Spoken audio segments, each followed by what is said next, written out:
17 अप्रैल 2021 के current affair करेंगे इस क्लास में। उसके बाद हम क्वेश्चन करेंगे। ये सब टॉपिक कवर करने वाले हैं आज हम। फर्स्ट टॉपिक है हमारा Tanzania, places in the news. Tanzania एक कंट्री है अफ्रीका में, ईस्ट अफ्रीका में बोल सकते हो आप, अफ्रीका कॉन्टिनेंट में। अभी न्यूज़ में क्यों है? क्योंकि यहाँ के एक प्रेसिडेंट है, वो कोरोना की वजह से उनकी डेथ हो गई थी, इसलिए न्यूज़ में है। इसके अराउंड कौन सी कंट्री लगती है? Kenya, Uganda, Congo DRC, Rwanda, Burundi और ये जम्बिया और आपका मोजाम्बिक। इंडियन ओशन के साथ भी ये बॉर्डर लगाता है। और इसके अराउंड कुछ इंपॉर्टेंट लेक हैं, जैसे लेक तंगानिका, लेक न्यासा और ये लेक विक्टोरिया, मतलब ये झील है जी। इसके अराउंड ये इंपॉर्टेंट है। ये तंजानिया देखो ईस्ट अफ्रीका में कंट्री है, सारी कंट्री बॉर्डर लगाती है, हम देख चुके हैं। एक माउंटेन है किलीमंजारो जो तंजानिया में है। ये अफ्रीका की सबसे हाईएस्ट माउंटेन है, सबसे ऊंची पहाड़ी है माउंट किलीमंजारो। इसकी कैपिटल का नाम है डोडोमा। इसके प्रेसिडेंट थे जी जॉन मंगुफुली, जो मार्च में मर गए थे। किसकी वजह से? कोविड-19 की वजह से। इसमें इतना ही, चलते नेक्स्ट पे। नेक्स्ट है अपना Paris call for trust and security in cyber space. ये एक डिक्लेरेशन है, किसके लिए काम करती है? जो साइबर स्पेस में सिक्योरिटी के लिए, मतलब जो साइबर अटैक होते हैं ना, जैसे हैकिंग वगैरह होती है, उसके लिए काम करती है। ये एक डिक्लेरेशन, घोषणा है जो फ्रांस ने डिक्लेयर की थी। अभी माइक्रोसॉफ्ट एक कंपनी है जी, उसके प्रेसिडेंट हैं ब्राड स्मिथ। उसने बोला है यूएस और इंडिया को कि इसको ज्वाइन करने के लिए, Paris call for trust and security in cyber space को ज्वाइन करने के लिए। तो 75 कंट्रीज हैं जी इसमें, जो डील करेंगी किससे? साइबर सिक्योरिटी के लिए। जो वर्ल्ड फेस कर रहा है ना थ्रेट साइबर सिक्योरिटी की वजह से, उससे डील करेंगी। ये एक नॉन बाइंडिंग डिक्लेरेशन है, ये याद रखना है। बाइंडिंग नहीं है, नॉन बाइंडिंग डिक्लेरेशन है, मतलब बाध्यकारी नहीं है कि इसके ने जो डिसीजन लिया वो मानना ही है। ये states, private sector, civil society organization सबको इंक्लूड करती है। मतलब कोई भी कंट्री इसमें हिस्सा ले सकता है, कोई भी प्राइवेट कंपनी या कोई भी एनजीओ, कोई भी पार्टिसिपेट कर सकता है। जो डिस इन्फॉर्मेशन वगैरह होती है उसको काउंटर करने के लिए ये काम करती है, ताकि साइबर सिक्योरिटी इंश्योर की जा सके। 2018 में जी फ्रांस के प्रेसिडेंट ने इसको डिक्लेरेशन को, मतलब वहाँ से निकली थी। 2018 में एक समिट हुआ था यूनेस्को का, इंटरनेट गवर्नमेंट्स फोरम के नाम से, और पेरिस पीस फोरम के नाम से एक फोरम हुआ था, समिट हुआ था, मीटिंग, जिसमें से ये पेरिस कॉल निकल के आई। इसमें इतना यही। चलते हैं नेक्स्ट पे। नेक्स्ट है अपना सेंटर टू पुश जजेस अपॉइंटमेंट। अभी आपको पता, पहले हमने पढ़ा था कि सुप्रीम कोर्ट ने सेंट्रल गवर्नमेंट से कहा है कि जितनी भी जो वैकेंसीज बची हुई हैं उनको भरा जाए, फिल किया जाए। किसमें? हाई कोर्ट वगैरह में जो जजेस की वैकेंसीज पेंडिंग पड़ी हैं उनको। तो सेंट्रल गवर्नमेंट ने यही बोला है सुप्रीम कोर्ट को कि विद इन 3 मंथ हम डिसाइड करेंगे कि इन्हें जजेस की अपॉइंटमेंट की जाए जहाँ पे भी वैकेंसी जो पेंडिंग है। ये क्या कॉन्स्टिट्यूशन में ऐसा कोई दिया हुआ है कि कोई स्पेसिफाइड टाइम कि डेडलाइन वगैरह कि इतने टाइम में जजेस को अपॉइंट कर देना चाहिए? मतलब मान लो जी, जैसे अभी जज की सीट खाली हो गई, रिटायर होगी जी जज हाई कोर्ट से, तो क्या कोई टाइम दिया हुआ है कि इतने विद इन 6 मंथ, जैसे प्रेसिडेंट के लिए दिया है कि इतने टाइम में ये वैकेंसीज फिल करनी चाहिए? उसका जवाब है जी नो। जजेस के लिए कोई टाइम नहीं दिया हुआ है कि इतने टाइम में इनको फुल करना चाहिए। और जजेस की जो पेंडिंग, जैसे मान लो कोई वैकेंसी आ गई तो कैसे फिल करते हैं? एक मेमोरेंडम ऑफ प्रोसीजर है जी, इसकी गाइडलाइंस है। ये मेमोरेंडम ऑफ प्रोसीजर कोई कॉन्स्टिट्यूशन में नहीं दिया हुआ है, ये भी सुप्रीम कोर्ट के 3 जज केस हैं जी, 3 जजेस केस बोलते हैं उन्हें, उससे निकला है। एक तो 1981 का केस है एसपी गुप्ता केस, एक जी 1993 का केस है सेकंड जजेस केस भी बोलते हैं, और इसे 1981 को फर्स्ट जजेस केस भी बोलते हैं। 1993 को सेकंड जजेस केस बोलते हैं, या SCORA versus Union of India बोलते हैं जी। Supreme Court advocates on record association versus Union of India, इसका नाम है। और एक थर्ड जज केस है जी, वो है 1998 का। इनमें से इवॉल्व हुआ जी मेमोरेंडम ऑफ प्रोसीजर। ये क्या होता है जानेंगे पूरा। ये देखो जी, बस इसमें जो हमारा कॉन्स्टिट्यूशन है उसमें ये लिखा हुआ है कि जो प्रोसेस है वैकेंसी फिल करने का, वो कंप्लीट किया जाना चाहिए with in A reasonable time. मतलब रीजनेबल टाइम में वो कंप्लीट करना चाहिए, मतलब वैकेंसी फिल कर देनी चाहिए। बस इतना लिखा हुआ है कॉन्स्टिट्यूशन में, कोई टाइम फ्रेम नहीं दिया हुआ है। अब ये कॉलेजियम सिस्टम क्या होता है जी? देखो जो मेमोरेंडम ऑफ प्रोसीजर है इसी का पार्ट है जी। कॉलेजियम सिस्टम का मतलब है कि जो अपॉइंटमेंट और ट्रांसफ़र करना है जजेस का, वो कैसे किया जाए। ये सुप्रीम कोर्ट ने अपने जजमेंट में ही इवॉल्व किया जी, कोई ना तो पार्लियामेंट ने कोई एक्ट बनाया ना ही कॉन्स्टिट्यूशन में दिया हुआ है। सुप्रीम कोर्ट के कॉलेजियम का मतलब है जी, अगर सुप्रीम कोर्ट में कॉलेजियम होगी तो उसका मतलब है चीफ जस्टिस ऑफ इंडिया होंगे प्लस 4 जजेज होंगे जी, सीनियर मोस्ट जज, इसे बोलेंगे सुप्रीम कोर्ट का कॉलेजियम। मतलब सीजीआई होगा जी Chief justice of India plus 4 senior most जज। अगर हाई कोर्ट में कॉलेजियम होगा तो वो होगा जी हाई कोर्ट के चीफ जस्टिस मुख्य न्यायाधीश प्लस 4 अदर सीनियर मोस्ट जजेज। अब और प्रोविजन क्या है जी इनके अपॉइंटमेंट के लिए कॉन्स्टिट्यूशन में, देखो आर्टिकल 124 क्लाउज 2 बोलता है इंडियन कॉन्स्टिट्यूशन में कि सुप्रीम कोर्ट के जज को अपॉइंट किया जाएगा प्रेसिडेंट के जरिए। प्रेसिडेंट कैसे अपॉइंट करेगा जी, कंसल्टेशन करेगा सुप्रीम कोर्ट के जज से या हाई कोर्ट के जज से, जिससे भी वो नेसेसरी समझे। प्रेसिडेंट जिससे भी मान लो समझे कि हाँ इससे कंसल्ट करना चाहिए, कंसल्ट करके अपॉइंट करते हैं। आर्टिकल 270 में लिखा हुआ है सुप्रीम कोर्ट के जज तो अपॉइंट करती है जी आर्टिकल 124 क्लाउज 2 के, और आर्टिकल 217 में लिखा हुआ है कि हाई कोर्ट के जो जज है उन्हें भी अपॉइंट करेंगे प्रेसिडेंट। वो किससे कंसल्ट करेंगे जी, कंसल्ट का मतलब है जी सहमति, मतलब एक तरह से चर्चा किसके साथ करेंगे, चीफ जस्टिस ऑफ इंडिया से जी। Chief justice of India Supreme Court के ही होते हैं। गवर्नर, स्टेट के गवर्नर से, जिस स्टेट में मान लो हाई कोर्ट के जज अपॉइंट करने हैं तो उस स्टेट के गवर्नर से कंसल्टेशन करेंगे। और अगर मान लो chief justice of high court के अलावा कोई और जज अपॉइंट कर रहे हैं तो chief justice of high court से भी कंसल्ट करेंगे। इतना ही है जिसमें नेक्स्ट चलते हैं। नेक्स्ट है अपना overseas citizen of India, OCI. OCI क्या है जी, एक ओसीआई कार्ड होल्डर है, होते हैं जो हमारे इंडियन ओरिजिन के पीपल होते हैं ना, मान लो जैसे उनके माँ बाप पहले इंडिया से थे या वो पहले इंडिया से थे, किसी दूसरे कंट्रीज, किसी उसने फॉरेन कंट्री की मतलब सिटीजनशिप ले लिया, नागरिकता, तो उन्हें ओसीआई कार्ड होल्डर समझा जाता है। मतलब दे ओसीआई कार्ड दे देती है हमारा इंडिया, हमारी कंट्री दे देती है ओसीआई, उन्हें बोलते हैं ओवरसीज सिटीजन ऑफ इंडिया। आपको डिटेल में समझना हो तो इसके लिए एक लेक्चर बनाया हुआ है, सिंपल सीएससी, जहाँ पे लिखा है वहाँ पे क्लिक करिए, प्ले लिस्ट में जाइए, वहाँ पे पॉलिटी की प्ले लिस्ट में जाकर देख सकते हो डिटेल में क्या होते हैं ओसीआई, पूरा डिटेल में। अभी जो नए रूल चेंजेस किए हैं बस वो देखेंगे हम, इसमें क्या चेंज किए हैं। यूनियन होम मिनिस्ट्री ने अभी चेंज किए हैं जी ओसीआई कार्ड होल्डर के लिए। उन्हें कहा है कि आपको मान लो आपका न्यू पासपोर्ट दोबारा इशू होगा तो OCI card, fresh OCI card आपको रिक्वायर नहीं कि दोबारा से फ्रेश ओसीआई कार्ड के लिए आप रजिस्टर कराओ। मतलब आपका पासपोर्ट दोबारा से इशू हुआ तो उसके लिए दोबारा से ओसीआई कार्ड नहीं चाहिए आपको। पहले क्या होता था जी, अब तक प्रेजेंटली क्या रूल है, अब तक रूल ये है, मान लो जी कोई 20 ईयर्स तक, अप टू 20 ईयर्स तक पासपोर्ट रिलीज हुआ है तो उसको फिर ओसीआई कार्ड रिलीज कराना पड़ता है, और फिर 50 ईयर कंप्लीट हो जाते हैं तो फिर उसे कराना पड़ता है। मतलब कि जैसे फेस में चेंजेस हो जाते हैं ना, तो ताकि पहचाना जा सके, इसलिए ये रूल है।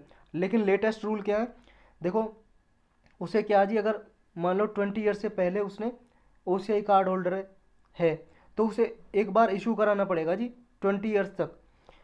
उसके बाद अगर मान लो 20 ईयर के बाद उसका इशू हुआ जी पासपोर्ट, मान लो उसने अपनी कंट्री में 20 ईयर्स के बाद पासपोर्ट लिया है तो उसे सिर्फ एक ही बार इशू कराना पड़ेगा, समझ गए। तो ये रूल है जी, देखो आफ्टर 20 ईयर्स अटेनिंग एज तो उसे एक ही बार इशू कराना पड़ेगा, तो दोबारा उसे कोई रिक्वायरमेंट नहीं है कि री इशू कराना पड़े ओसीआई कार्ड। तो बस यही है कि 20 ईयर के बाद अगर उसने अपना पासपोर्ट बनवाया है और ओसीआई कार्ड भी मान लो जी 20 ईयर्स के बाद अगर उसने इशू कराया है तो पूरी लाइफ टाइम उसे दोबारा इशू कराने की नहीं है ज़रूरत। चलते हैं नेक्स्ट पे जी, पहले था 50 साल के बाद भी मतलब कराना पड़ता था ना। नेक्स्ट है अब नेशनल स्टार्टअप एडवाइजरी काउंसिल। ये काउंसिल है जी, इसकी मीटिंग होने वाली है रिसेंटली। ये किसने कंस्टिट्यूट की है, Department for Promotion of Industry and Internal Trade, ये Ministry of Commerce and Industry के अंडर काम करता है डिपार्टमेंट, इसने बनाया है इसको। इसके रोल क्या है जी, ये गवर्नमेंट मतलब गवर्नमेंट को प्रमोट करेगी जी, क्या करने में, इनोवेशन और स्टार्टअप वगैरह को प्रमोट करने में। इनोवेशन मतलब जी ज़्यादा से ज़्यादा रिसर्च डेवलपमेंट हो हमारी कंट्री में, ताकि इकोनॉमिक ग्रोथ हो सके और एम्प्लॉयमेंट अपॉर्चुनिटीज़ क्रिएट हो सके, ज़्यादा से ज़्यादा जॉब क्रिएट हो सके जी, नौकरियाँ हमारी कंट्री में। कैसे फंक्शन क्या है जी, कैसे काम करेगी, देखो एक तो ये सिटीजन और स्टूडेंट के अमंग इनोवेशन को प्रमोट करेगी जी, फोस्टर का मतलब है जी प्रमोट करेगी। नेक्स्ट जी इनोवेशन ऑल सेक्टर में आए इकोनॉमी में उसको भी प्रमोट करेगी, चाहे वो सेमी अर्बन एरिया हो चाहे रूरल एरिया, ग्रामीण और शहरी क्षेत्र में जी प्रमोट करेगी। सपोर्ट करेगी जी क्रिएटिव और इनोवेटिव आइडियाज़ को, ताकि रिसर्च और डेवलपमेंट हो सके हमारी कंट्री में।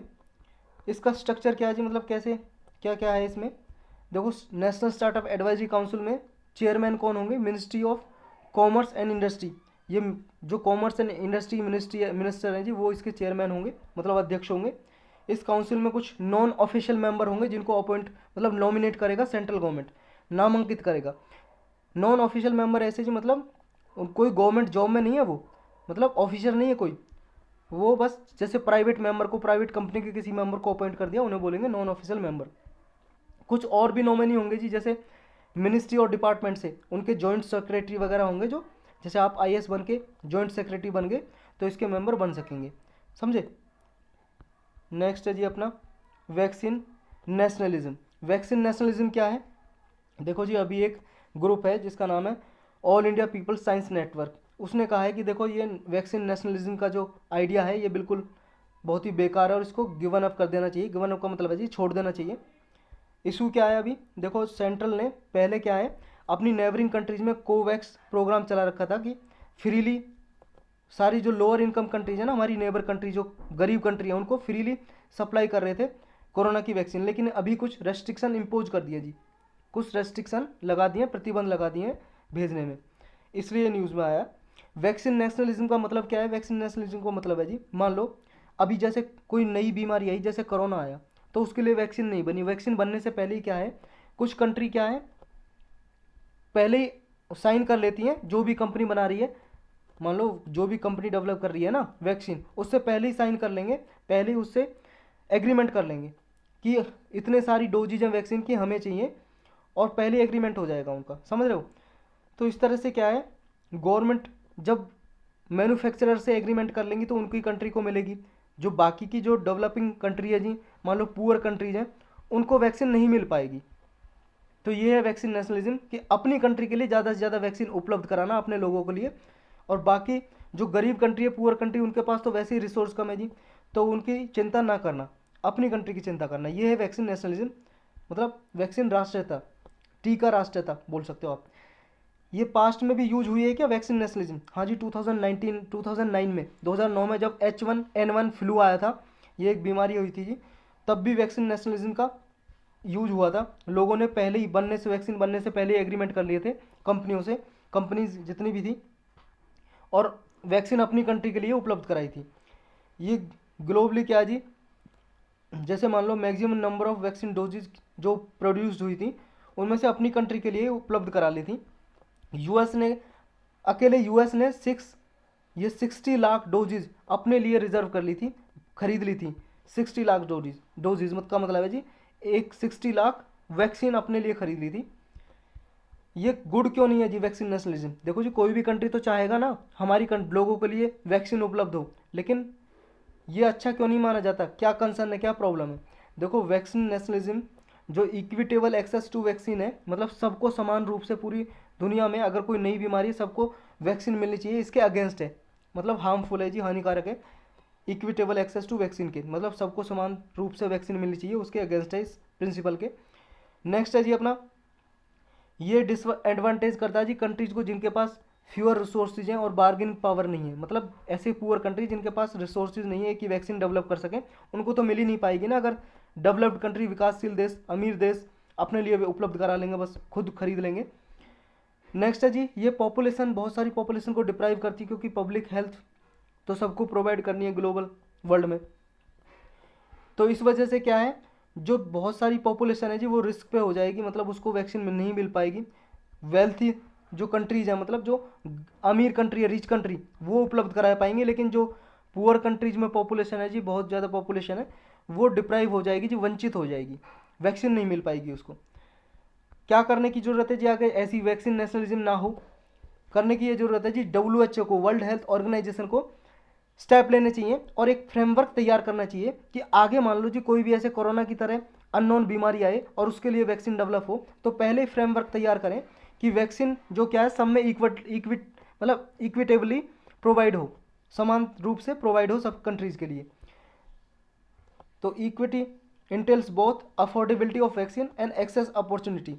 तो इक्विटी का मतलब ये है जी अफोर्डेबल भी हो वैक्सीन और सबके लिए एक्सेसिबल हो, सबके लिए, कोई भी पॉपुलेशन हो जी वर्ल्ड में किसी भी कंट्री की, सबके लिए अवेलेबल हो। ये WHO को पहले ही फ्रेमवर्क एक तैयार करने चाहिए जी, मतलब रूल्स बना लेने चाहिए कि ऐसी कोई बीमारी आएगी तो सबको इक्विटेबली प्रोवाइड होगी वैक्सीन। तो इसमें नहीं, यही था। चलते हैं नेक्स्ट पे। नेक्स्ट है India restores e visa for 156 countries. इसमें कुछ नहीं, बस इतना है कि electronic visa union home ministry ने प्रोवाइड करने के लिए ये स्टेप लिया है 156 कंट्रीज़ के लिए। मतलब मान लो 156 कंट्री के जो भी पीपल हमारे इंडिया में आना चाहे तो उन्हें वीज़ा दिया जाएगा। कोई भी कंट्री के लोग आना चाहते हैं इंडिया में या इंडिया से बाहर जाना चाहते हैं तो एक परमिशन लेनी पड़ती है ना, उसी को वीज़ा बोलते हैं जी। पहले ये 2020 में बैन कर दी थी, लगभग 171 कंट्रीज़ के लिए उपलब्ध थी ये सुविधा, लेकिन रेस्ट्रिक्शन लगा दिया था कोरोना की वजह से। अब 156 कंट्री को दोबारा से ई वीज़ा दिया गया है। ये 5 कैटेगरी में दिया जाएगा जी ई वीज़ा। टूरिस्ट के लिए, कोई मान लो घूमने के लिए आना चाहता है, बिजनेस के लिए, या कन्फ्रेंस हो रही है, कोई मीटिंग हो रही है जी यहाँ पे, या मेडिकल अटेंडेंट के लिए, कोई इलाज कराना चाहता है उसके लिए ई वीज़ा उपलब्ध होगा। ये मान लो जी जब आना चाहते हैं कोई फॉरेनर, विदेशी आना चाहता है, 4 दिन पहले ऑनलाइन एप्लीकेशन देगा तो कंफर्म हो जाएगी जी, फिर उसे इलेक्ट्रॉनिक वीज़ा दे दिया जाएगा चेकआउट करके। एंट्री होगी जी ई वीज़ा की, ये अलाउड होगी ओनली 28 डेजिग्नेटेड इंटरनेशनल एयरपोर्ट पे एंड 5 मेजर सी पोर्ट पे। अभी 28 इंटरनेशनल एयरपोर्ट पे ये सुविधा उपलब्ध होगी। जैसे मान लो जी यहाँ पे जब आप वीज़ा लेके आओगे तो इमाइग्रेशन चेक पोस्ट होती है ना, मतलब एयरपोर्ट वगैरह पे या सी पोर्ट, आप शिप के जरिए आओगे तो वहाँ पे इमाइग्रेशन ऑफिस होते हैं, उनमें आपको बताना पड़ता है कि हम आ गए, ये ई वीज़ा था। उन पे आपको एक तरह से इन्फॉर्मेशन देनी पड़ती है पहुँचने के बाद। तो ये ऑफिस जो होंगे जी बस अभी उपलब्ध होंगे कितने, 28 इंटरनेशनल एयरपोर्ट पर, 5 सी पोर्ट पे होंगे जी। सी पोर्ट मतलब बंदरगाह वगैरह पे। नेक्स्ट है जी अपना NIXI, national internet exchange of India. ये क्या जी, देखो इसने अभी अनाउंस किया है, एक नॉन प्रॉफिट ऑर्गेनाइजेशन है निक्सी, कि जागरूकता फैलाएगी जी Ministry of Electronic and Information Technology, जो हमारी मिनिस्ट्री, इस मिनिस्ट्री के साथ मिलकर अवेयरनेस फैलाएगी, जागरूकता किसके लिए, कि IPv6 को अडॉप्ट किया जाए। IPv6 क्या जी, इंटरनेट प्रोटोकॉल वर्जन 6। ये क्या डिटेल में जानेंगे हम अभी। तो ये निक्सी क्या है, देखो जी national internet exchange of India, ये एक नॉन प्रॉफिट ऑर्गेनाइजेशन है, मतलब गैर लाभकारी संस्था। 2003 में इसको बनाया गया था, तब से काम कर रही है। ये क्या करती है, इंटरनेट इंफ्रास्ट्रक्चर प्रोवाइड करती है सिटीजन्स के लिए इंडिया में। ये इंटरनेट एक्सचेंज मतलब करती है, इंटरनेट को एक्सचेंज करती है थ्रू इंटरनेट डेटा और ISP डेटा सेंटर के जरिए। जैसे .in रजिस्ट्री है, जैसे आप कोई साइट खोलते हो ना, www डॉट और फिर कुछ नाम और .in लास्ट में लगा रहता है, जैसे www.upsc.gov.in, ये साइट खोलिए। .in डोमेन नोम बोलते हैं इनको, डोमेन नोम। जो .in रजिस्ट्री है इनको मैनेज करना, और कंट्री कोड के डोमेन जैसे .भारत हो गया आइडियन डोमेन, तो इनको मैनेज करना इनका काम है जी। जो पहले अभी IPv4 चल रहा है उसको चेंज करके जी IPv6 पूरा वर्ल्ड वाइड अडॉप्ट करने की बात चल रही है इंटरनेट प्रोटोकॉल में। ये क्या है IPv4 और IPv6, देखो जो IPv4 है ना, ये 32 बिट का है जी।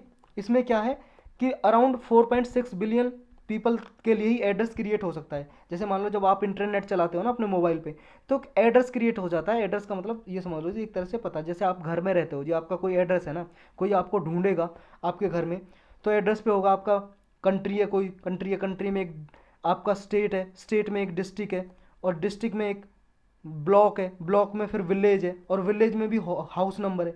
तो ऐसे आपका पता ढूंढेगा ना, कोई आपको ढूंढना है, ऐसे इंटरनेट पे होता है जी। जब भी आप इंटरनेट चलाते हो तो एक IP एड्रेस क्रिएट हो जाता है, IP internet protocol address, IP address. उस एड्रेस के जरिए क्या है जी, आपको पता लगा सकते हैं, ढूंढ सकते हैं कि आप किस मोबाइल में आपने क्या सर्च किया, और मान लो जी कोई इलीगल एक्टिविटी आप फैला रहे हो, टेररिस्ट ऑर्गेनाइजेशन के साथ आपका गठबंधन कुछ भी है, इसी तरह से पता लगाते हैं IP एड्रेस से, समझ गए। तो ये क्या है, अभी जो IPv4 है ये यूज हो रहा है, ये एक तरह से सॉफ्टवेयर मान लो जी आप, ये यूज हो रहा है। इसमें क्या है, केवल 4.6 बिलियन पीपल के लिए एड्रेस क्रिएट हो सकते हैं। अगर मान लो जी पॉपुलेशन 4.6 बिलियन से ज़्यादा हो गई वर्ल्ड वाइड, तो फिर ये काम नहीं करेगा, क्योंकि उनके लिए एड्रेस कहाँ से लेके आएंगे, समझ गए। और IPv6 है जी, IPv6 इंटरनेट प्रोटोकॉल 6 वर्जन 6 है। ये 128 बिट पे काम करता है जी, मतलब इसमें बहुत सारी पॉपुलेशन इंक्लूड हो जाएगी आगे फ्यूचर में। 100, 200, हज़ारों साल तक भी आप यूज कर सकते हो इसको, इतनी कैपेबिलिटी है इसमें, इतने एड्रेस मतलब क्रिएट किए जा सकते हैं। तो ये इसके बारे में चलते हैं नेक्स्ट पे। नेक्स्ट है UN food system summit 2021, United nation का जी एक समिट होने वाला है फूड सिस्टम के रिगार्डिंग। ये सितंबर में होगा जी 2021 में, इसलिए न्यूज़ में है। इसे यूनाइटेड नेशन सिक्योरिटी जनरल है जी, सेक्रेटरी जनरल, उन्होंने अभी अनाउंस किया है कि फर्स्ट समिट होगा यूनाइटेड नेशन फूड समिट सितंबर 2001 में 2021 में 2021 में। ये किस लिए काम करेगा? ये काम करेगा जी समिट में कि कुछ पॉजिटिव चेंज लाए जाए ताकि जो एग्री फूड सिस्टम है उसमें चेंज ला के और जो सस्टेनेबल डेवलपमेंट गोल है हमारे उसको अचीव किया जाए 2030 तक। इस समिट में फोकस किया जाएगा कि फूड सिस्टम को इस तरह से शेप किया जाए ताकि सस्टेनेबल डेवलपमेंट को गोल को एक्सीलरेट किया जा सके, प्रोग्रेस को, और ग्लोबली और नेशनली अचीव किया जा सके। फूड सिस्टम का मतलब क्या है जी? फूड सिस्टम का मतलब ये है कि ऐसी एक्टिविटी, जैसे मान लो क्रॉप हम कल्टीवेट कर रहे हैं जी, प्रोड्यूस कर रहे हैं, फसल उगा रहे हैं, तो कैसे प्रोड्यूस करना, प्रोसेसिंग कैसे करना, ट्रांसपोर्टिंग कैसे करना, एक प्लेस से दूसरे प्लेस में कैसे भेजना जी, और फूड को कंज्यूम कैसे करना, ये जी सारा स्ट्रक्चर है, इसमें सारी डिटेल है कि कैसे ज़्यादा से ज़्यादा फूड प्रोड्यूस किया जाए कम लागत में, प्रोडक्शन कॉस्ट कम हो और इन्वायरमेंट को कम हानि हो जी, इन्वायरमेंट को कम मतलब हार्मफुल इफेक्ट्स कम हो। ये फूड सिस्टम जी ह्यूमन एग्जिस्टेंस के हर एक एस्पेक्ट को टच करता है, मतलब लेके प्रोड्यूसिंग से लेके ट्रांसपोर्टिंग, प्रोसेसिंग से लेके कंजप्शन तक। इसमें जी फूड सिस्टम की हेल्थ है जो प्रोफाइंडली अफेक्ट करती है ह्यूमन बॉडीज़ को और हेल्थ, इन्वायरमेंट की हेल्थ को। इसकी वजह से इकोनॉमी और कल्चर पे भी इफेक्ट पड़ता है। जब ये फंक्शन करेगा जी, when they function well, food system have a power to bring the together families and communities and nation. मान लो जी सबके लिए फूड उपलब्ध होगा कम कीमत में, वेस्टेज नहीं होगा, तो हंगर वगैरह मिटाई जा सकती है जी, भुखमरी। उसकी वजह से स्टारवेशन वगैरह नहीं होगी जी, फूड सबके लिए उपलब्ध होगा, माल न्यूट्रिशन नहीं होगी। तो ये सारी सिचुएशन हैंडल की जा सकती हैं इससे। नीड क्या है जी इसको फूड सिस्टम सबमिट करने की? देखो नीड यही है, अभी क्या है, फूड से रिलेटेड बहुत सारे चैलेंजेस हैं पूरे वर्ल्ड के सामने। तो जो इंटायर एग्री फूड सिस्टम है, फार्मिंग सिस्टम है, जो हमारा क्रॉपिंग सिस्टम है, उसमें स्ट्रेटजीज ला के चेंज किया जा सकता है जिससे प्रोडक्शन, डिस्ट्रीब्यूशन और कंजप्शन में चेंज लाया जा सके और सबके लिए फूड उपलब्ध हो। तो यही था इसमें जी। चलते हैं नेक्स्ट पे। नेक्स्ट है अपना कुलभूषण जाधव का केस है जी। ये कई सालों से जी न्यूज़ में चल रहा है। अभी न्यूज़ में क्यों है? क्योंकि पाकिस्तान की कैपिटल आपको पता है इस्लामाबाद, वहाँ पे एक हाई कोर्ट है। इस्लामाबाद हाई कोर्ट ने बोला है फॉरेन ऑफिस से कि इंडिया को आप क्लियर करो कि कोई मिसअंडरस्टैंडिंग हो जो हो रही है, किसके बारे में, कि कोर्ट के जुरिस्डिक्शन के बारे में, इस्लामाबाद हाई कोर्ट के जुरिस्डिक्शन के बारे में, अथॉरिटी के बारे में, कि ये कुलभूषण जाधव का जो केस है उसे सुनेगा। और जो इंटरनेशनल कोर्ट ऑफ जस्टिस ने वर्डिक्ट दिया है, मतलब अपना फैसला सुनाया है कि इम्प्लीमेंट करने के लिए, कि ICJ ने जो डिसीजन दिया इसको इम्प्लीमेंट किया जाए, इसको इम्प्लीमेंट करने के लिए स्टेप लिए जी इस्लामाबाद हाई कोर्ट ने। यही कहा है कि इंडिया को इन्फॉर्म किया जाए जी, जो मिसअंडरस्टैंडिंग हो रही है इंडिया को उसको क्लियर किया जाए। अब ये केस क्या है जी पूरा, इसके बारे में डिटेल से पढ़ते हैं तब आपको समझ आएगा। ये देखो जाधव, जो कुलभूषण जाधव है जी, वो 50 year old retired Indian navy के ऑफिसर हैं। मतलब इंडियन नेवी में ये ऑफिसर थे जी, 50 साल के, रिटायर हो चुके थे। इन्हें पाकिस्तान की आर्मी ने पकड़ लिया जी, और पाकिस्तान की आर्मी ने पकड़ के इसे डेथ सेंटेंस दे दी जी, मृत्यु की सज़ा सुना दी कि इनको फांसी होगी। किस लिए? उसने आरोप लगाया जी पाकिस्तान ने कि एस्पियोनेज और टेररिज्म के, अप्रैल 2017 की बात है जी, 2017 की, मतलब ये जासूस हैं और आतंकवाद फैला रहे हैं। कहाँ पे? पाकिस्तान में। तो इसने मतलब पाकिस्तान ने पकड़ के ये आरोप लगाए जी कुलभूषण जाधव पे। अब इंडिया ने जी कहा, ICJ को अप्रोच किया, मतलब इंटरनेशनल कोर्ट ऑफ जस्टिस है ना, इंटरनेशनल कोर्ट ऑफ जस्टिस का जी कई बार पढ़ चुके हैं हम, यूनाइटेड नेशन का एक ऑर्गन है इंटरनेशनल कोर्ट ऑफ जस्टिस, इसके बारे में आज भी डिटेल से पढ़ेंगे हम। तो इंडिया ने ICJ में अपील की कि पाकिस्तान क्या है जी कंसुलर एक्सेस नहीं होने दे रहा है। मतलब मान लो जी जब कोई कंट्री दूसरी कंट्री के पर्सन को पकड़ेगी, ऑफिसर को, तो कंसुलर भेजते हैं जी, जैसे एम्बेसडर के नीचे कंसुलर होते हैं ना, ऑफिसर भेजते हैं। जैसे मान लो जी कोई केस आपका यहाँ पे इंडिया में कोर्ट में चल रहा है, तो आपके पास वकील होता है ना, लॉयर, आपके साथ कंसल्ट करने के लिए। तो इसी तरह से जी ये कंसुलर जाता है ताकि केस को हैंडल कर सके और जाधव के बिहाफ पे मतलब केस को देख सके। और डेथ सेंटेंस को चैलेंज किया जी ICJ में इंडिया ने, जो डेथ सेंटेंस दे दी थी ना, मृत्यु की सज़ा पाकिस्तान के कोर्ट ने, तो इसको चैलेंज किया। और ये पाकिस्तान मिलने भी नहीं दे रहा था जाधव से इंडिया को, तो इसलिए ICJ ने फिर रूल दिया, जुलाई 2019 में डिसीजन दिया अपना कि पाकिस्तान को क्या जी, ICJ ने यही रूल किया, डिसीजन दिया कि जो पाकिस्तान है वो जाधव के लिए कंसुलर एक्सेस होने दे विदाउट एनी डिले।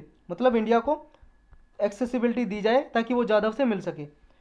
आईसीजे ने जब 2019 में वर्डिक्ट दिया तो पाकिस्तान से ये कहा कि प्रॉपर फॉरम होना चाहिए, क्योंकि आपने क्या जी, जो इंटरनेशनल कन्वेंशन है एक 1963 की, उसके अगेंस्ट आपने डिसीजन लिया है। पाकिस्तान से बोला एक वियना कन्वेंशन है, उसके अकॉर्डिंग क्या है जी, किसी भी कंट्री का कोई दूसरी कंट्री में पर्सन अगर अरेस्ट हुआ है तो उसे एक्सेस देनी पड़ती है, कंसुलर एक्सेस, मतलब इंडिया से आदमी जाएगा उसके साथ मतलब कंसल्ट करेगा। तो इसका उल्लंघन क्या है जी, इसने जो पाकिस्तान की मिलिट्री कोर्ट ने डेथ सेंटेंस दी थी जी, किसको, कुलभूषण जाधव को। आईसीजे ने क्या ऑब्जर्वेशन की डिसीजन देने पे यही किया, एक तो जो वियना कन्वेंशन है ना, वियना कन्वेंशन कंसुलर रिलेशन के लिए 1963 की ये कन्वेंशन है जी, एक रूल्स हैं जी वियना कन्वेंशन के नाम से। इसके आर्टिकल 36 में ये लिखा हुआ है, जैसे मान लो जी कोई भी कंट्री अरेस्ट करती है दूसरे कंट्री के पर्सन को तो उसे एक्सेस देनी पड़ती है कंसुलर की, तो लेकिन जाधव को नहीं दी गई, पाकिस्तान ने नहीं दिया, ये इसने ऑब्जर्व किया। इस तरह से जी राइट टू कम्युनिकेट को डिप्राइव्ड किया इंडिया के राइट टू कम्युनिकेट की कम्युनिकेशन कर सके जाधव से। तो इसलिए आईसीजे ने बोला इंटरनेशनल कोर्ट ऑफ जस्टिस ने कि उसे कंसुलर एक्सेस दी प्रोवाइड की जाए जाधव को। अब पढ़ते हैं जी आईसीजे है क्या। जैसे हमने पहले पढ़ा कि ये एक ऑर्गन है यूनाइटेड नेशन का, 1945 में एस्टेब्लिश हुआ था, 1946 से इसने काम करना शुरू कर दिया था। प्रिंसिपल जुडिशियल ऑर्गन है यूनाइटेड नेशन का, 6 ऑर्गन है आपको पता, उनमें से एक है ये। इसका जो ऑफिस है जी कहाँ पे, पीस पैलेस में है। पीस पैलेस कहाँ पे, नीदरलैंड की कैपिटल है हेग, वहाँ पे नीदरलैंड यूरोप में एक कंट्री है जी। जो 6 ऑर्गन है जी, सबके जो हेडक्वार्टर हैं कहाँ पे हैं, यूनाइटेड नेशन के जो 6 ऑर्गन है सबके हेडक्वार्टर कहाँ पे, न्यूयॉर्क में, सिवाय किसके, आईसीजे के। मतलब बाकी जो 5 ऑर्गन है उनके हेडक्वार्टर कहाँ पे, मुख्यालय न्यूयॉर्क में, यूएसए में जी न्यूयॉर्क, लेकिन इसका ही है नीदरलैंड हेग में। ये क्या करता है जी, लीगल जो डिस्प्यूट होते हैं जी बिटवीन कंट्रीज़ के बीच में, स्टेट्स का मतलब है कंट्रीज़ के बीच में, उनको इंटरनेशनल लॉ के अनुसार उन पर डिसीजन देता है ये यूनाइटेड नेशन का ऑर्गन। इसका स्ट्रक्चर क्या है जी, मतलब कौन कितने जजेज होते हैं इसमें, देखो 15 जजेज होते हैं जी, 15 जज जो इलेक्ट होते हैं जी 9 ईयर्स के लिए, 9 साल के लिए इलेक्ट होते हैं। और कौन इलेक्ट करता है जी, यूनाइटेड नेशन जनरल असेंबली और यूनाइटेड नेशन सिक्योरिटी काउंसिल, दोनों इसे अपॉइंट करते हैं जी। और इसमें डिसीजन लेते हैं सेपरेटली, ये वोट होती है, मतलब मेजोरिटी, मान लो जी मेजोरिटी मेंबर वोट कर दिया, जैसे 50% से ज़्यादा यूनाइटेड नेशन जनरल काउंसिल में और यूनाइटेड नेशन जनरल असेंबली में 50% जो मेंबर हैं उन 50% मेंबर से ज़्यादा वोटिंग कर दी किसी जज को अपॉइंट करने के लिए, तो अपॉइंट हो जाएगा जी, इलेक्ट हो जाएगा, मतलब चुनाव हो जाएगा उसका। और ये एब्सोल्यूट मेजोरिटी चाहिए जी, मतलब 50% से ज़्यादा वोट चाहिए किसी को अपॉइंट करने के लिए, मतलब इलेक्ट करने के लिए, चुनने के लिए। और कंटिन्यूटी प्रोवाइड करने के लिए क्या होता है, एवरी 3 ईयर जी, इसमें मतलब 1/3 मेंबर होते हैं एवरी 3 ईयर, मतलब 3 साल में 1/3 मेंबर इसके अपॉइंट होते हैं। और जो जज मान लो एक बार अपॉइंट हो गया उसे री इलेक्शन भी किया जा सकता है, मतलब जो एक बार इलेक्ट हो गया जी और उसको दोबारा से भी री इलेक्ट किया जा सकता है, ऐसा नहीं है कि एक बार इलेक्ट हो गया तो दोबारा नहीं किया जा सकता।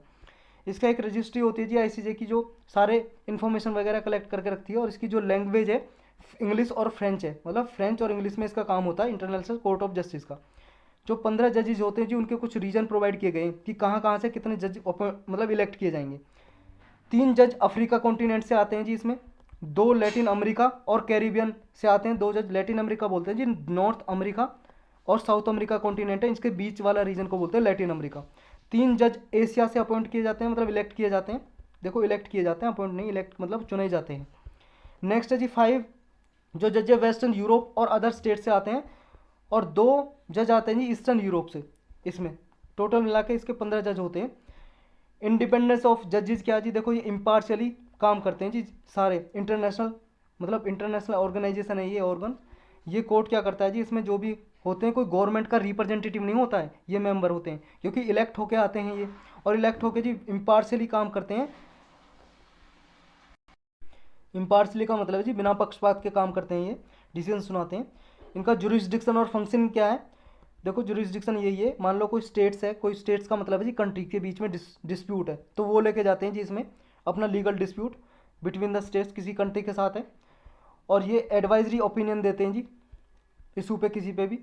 तो नेक्स्ट क्या है इसमें, नेक्स्ट है जी only states which are member of United Nation, जो यूनाइटेड नेशन के मेंबर हैं जी वो ही क्या है इसमें डिस्प्यूट उनका चल सकता है। और जो कोर्ट के स्टैच्यूज में मतलब कोर्ट के लॉ में जो लिखा हुआ है जी, उसके कोई भी मान लो पार्टी बन गई है कोर्ट की, तो वो उनका डिसीजन ही इसमें सुना जाता है। और कोई मान लो इंडिविजुअल मेंबर अपना केस चलाना चाहे उसका नहीं चलता इसमें। कोई स्टेट्स और मतलब कंट्री कंट्री के बीच में डिस्प्यूट है तब उसमें डिसीजन जाता है। कोई भी जजमेंट होता है जिसका फाइनल होता है, बाइंडिंग होता है, सारी पार्टी पे मानना ही पड़ेगा। और विदाउट एनी अपील, कोई अपील नहीं की जा सकती। लेकिन हाँ कि खुद इंटरप्रेट कर सकते हैं जी किसी डिसीजन को दोबारा से, मतलब उसका इंटरप्रिटेशन किया जा सकता है। मान लो कोई नया फैक्ट मिल गया, कोई नया रिवीजन हुआ है केस का, मतलब कोई नए कुछ तथ्य मिल गए, उसके बेस पे इंटरप्रेट किया जा सकता है, लेकिन कोई अपील नहीं की जा सकती इसके केस के अगेंस्ट। नेक्स्ट है, अब इसमें मतलब इतने ही थे हमारे टॉपिक। आज करेंगे क्वेश्चन। ये क्वेश्चन आ गए जी आज के। आपको ये बताना, देखो इंग्लिश में आपको खुद पढ़ना है, मैं सिर्फ एक्सप्लेन करूंगा। आपको बताना है कि लोकल बॉडीज़ के जो इलेक्शन होते हैं जी, उनमें जो माल प्रैक्टिसेस होती हैं, माल प्रैक्टिसेस का मतलब है इलीगल एक्टिविटीज़, अवैध गतिविधियाँ, तो उनको कौन एग्जामिन करता है जी, ये बताना है आपको। लोकल बॉडीज़ का मतलब है पंचायत और म्यूनसिपालिटीज़ के जो इलेक्शन होते हैं उनमें कौन ये माल प्रैक्टिसेस को कौन देखभाल करता है, ये बताना है, कौन एग्जामिन करता है। Election commission of India, state election commission, जिला पार्षद या डिस्ट्रिक्ट प्लानिंग कमेटी। देखो जी इसका सही आंसर है स्टेट इलेक्शन कमीशन ही करेगा ना। नेशनल लेवल पे कौन करता है, इलेक्शन कमीशन ऑफ इंडिया, जब विधानसभा और लोकसभा के इलेक्शन होते हैं तो। और पंचायत के लिए होते हैं तो स्टेट इलेक्शन कमीशन देखते हैं जी। नेक्स्ट आपको बताना है जापी, जोराई और गमोसा, ये कौन से स्टेट से रिलेटेड है। हमने इन्हें करंट अफेयर में भी कंप्लीट किया था। जापी, जोराई और गमोसा को किस स्टेट से ये बताना है। ये मणिपुर में, मेघालय, असम या मिजोरम। देखो जी असम के हैं ये। ट्रेडिशनल टोपी वगैरह हैं जी, टोप वगैरह। और एक आपका जैसे हो गए जी जोराई टोपी होगी जी, हैट जो सिर पे पहनते हैं ना, ये बनती है लगभग उसकी जो बांस वगैरह होता है ना उसकी बनती है ये। तो ये हमने पढ़ा था भी, मतलब न्यूज़ में था ये कहीं, मतलब कई दिनों पहले, महीने पहले बोल सकते हो आप। नेक्स्ट है जी ब्रू सेलोसिस, ये हमने करंट अफेयर में कंप्लीट किया था। इसके रिगार्डिंग कुछ स्टेटमेंट दी हुई है, आपको करेक्ट स्टेटमेंट बताना है कौन सा है। ब्रूसोलोसिस इज ए बैक्टीरियल डिसीज, ये बैक्टीरिया से होने वाली डिसीज है और इन्फेक्ट करती है जी कैटल, मेनली पशुओं में होती है। स्वाइन मतलब जो होते हैं ना सुअर, पिग वगैरह उनमें, या बकरी, सिप और डॉग्स, कुत्तों में होती है जी ये। नेक्स्ट बोल रहा है कि ह्यूमन जो में जब ये डिसीज होती है किस वजह से होती है, जब एनिमल के डायरेक्ट कांटेक्ट में आते हैं तब होती है। और बल्कि एक एनिमल, मान लो एनिमल का मांस वगैरह कोई प्रोडक्ट खाएं जी, दूध वगैरह पिए एनिमल्स का, उससे नहीं होती ये डिसीज़। नेक्स्ट है जी ह्यूमन से ह्यूमन जो ट्रांसमिशन होता है वेरी रेयर है, मतलब ह्यूमन से ह्यूमन में एक आदमी को हो गई, दूसरे आदमी को होने के बहुत ही रेयर चांस है, बहुत ही कम चांस है। तो आपको बताना जी करेक्ट कौन सा है। देखो हमने अच्छे से पढ़ा था इसको, ब्रूसेलोसिस को 1 2 3 1 3 या ऑल ऑफ द अबव। देखो दूसरा बिल्कुल गलत है, जहाँ पे दो है वो काट दो जी, आपका आंसर आ जाएगा। सी आंसर करेक्ट है। दूसरा क्यों गलत है, क्योंकि डायरेक्ट कॉन्टेक्ट में आने से नहीं फैलती एनिमल्स के, बल्कि कैसे फैलती है, आप मान लो जी कोई मांस खाओगे या फिर आप उसका प्रोडक्ट मान लो दूध पीते हो बिना गर्म किए हुए, और उस एनिमल को ब्रूसेलोसिस डिसीज है तो आपको भी हो जाएगी। बाकी के दो सही हैं जी। नेक्स्ट है आपको बताना है गैलाथिया नेशनल पार्क और कंपेल बे नेशनल पार्क कहाँ पे, मतलब किसके पार्ट हैं ये बताना आपको। कौन से बायोस्फीयर रिजर्व में पाए जाते हैं ये। नंदा देवी बायोस्फीयर रिजर्व में, डिब्रू सुखोवा में, ग्रेट निकोबार बायोस्फीयर रिजर्व में, या पंचमाड़ी बायोस्फीयर रिजर्व में। इसका आंसर है जी सी, ग्रेट निकोबार बायोस्फीयर रिजर्व में मिलते हैं ये, उसी के पार्ट हैं गैलाथिया नेशनल पार्क और कैंपबेल बे नेशनल पार्क। हमने बायोस्फीयर रिजर्व पे एक लेक्चर लिया हुआ, 18 बायोस्फीयर रिजर्व के बारे में डिटेल से पढ़ा है, उसमें हमने पढ़ा था जी ये। नेक्स्ट है अपना तड़ोबा अंधेरी टाइगर रिजर्व कहाँ पे लोकेटेड है ये बताना है। कई बार न्यूज़ में रहा है, हमने न्यूज़ में कवर भी किया है ये। आंध्र प्रदेश में, मणिपुर, महाराष्ट्र या मध्य प्रदेश। इसका आंसर है जी सी, महाराष्ट्र में। नेक्स्ट बताना आपको प्राइमरी प्रोडक्टिविटी जो ट्रॉपिकल रेन फॉरेस्ट की है वो टेम्परेट फॉरेस्ट से कम क्यों है, उसके क्या कारण है। प्राइमरी प्रोडक्टिविटी के बारे में बताना जी आपको।